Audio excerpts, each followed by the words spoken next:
लंबी दाढ़ी, उलझे हुए बाल और फटे कपड़े देखकर हम अक्सर इंसान की हालत तो पढ़ लेते हैं, लेकिन उसकी कहानी पढ़ने की कोशिश नहीं करते। आज मुझे भी एक ऐसे ही बाबा सड़क किनारे बैठे मिले। इनसे बात करने की कोशिश करी तो सच कहूं, इनकी आधी बातें तो मेरी समझ में ही नहीं आ रही थी। बस इतना समझ आया कि ये खुद को साधु संत बता रहे थे। तो बाल कटा क्यों नहीं रहे? नहीं, सिर्फ सही में साधु बन गए।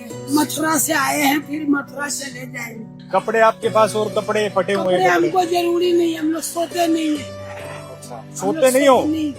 पूरी रात जगते हो? कपड़े देने की बात कही तो बोले हमें कपड़े नहीं चाहिए, क्योंकि हम सोते नहीं है, रात रात भर साधना करते रहते हैं। इनकी बातें सुनते सुनते मेरे दिमाग में बस एक बात चल रही थी, हम किसी इंसान को देखकर कितनी जल्दी उसके बारे में फैसला कर लेते हैं। लंबे बाल है तो पागल होगा, फटे कपड़े हैं तो भिखारी होगा, सड़क किनारे बैठा है तो बेचारा होगा।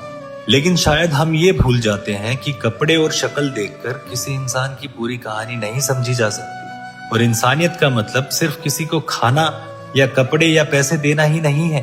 कभी किसी के पास बैठकर 2 मिनट उससे बात कर लेना, उसकी बात सुन लेना, उसे ये महसूस करा देना कि हाँ, कोई है जो मुझे इंसान समझकर बात कर रहा है, ये भी अपने आप में बहुत बड़ी मदद है। इसलिए अगली बार सड़क किनारे ऐसा कोई इंसान दिखे तो आगे निकलने से पहले एक बार जरूर रुकना, पूछना, बाबा आपको कुछ चाहिए? शायद उसे कुछ चाहिए ही ना हो, लेकिन हो सकता है आपके 2 मिनट की बात उसके पूरे दिन का सबसे अच्छा पल बन जाए। और अगर आप भी मानते हैं कि इंसानियत सिर्फ चीजें देने में नहीं, किसी इंसान को इंसान समझने में भी है, तो इस वीडियो को सिर्फ लाइक करके मत छोड़ना, शेयर भी करना, क्योंकि हो सकता है आपका एक शेयर किसी और को अगली बार सड़क किनारे किसी इंसान के पास 2 मिनट रुकने के लिए मजबूर कर दे। और अगर आप भी हमारे साथ ऐसी ग्राउंड लेवल मदद का हिस्सा बनना चाहते हैं तो हमें डीएम जरूर करें।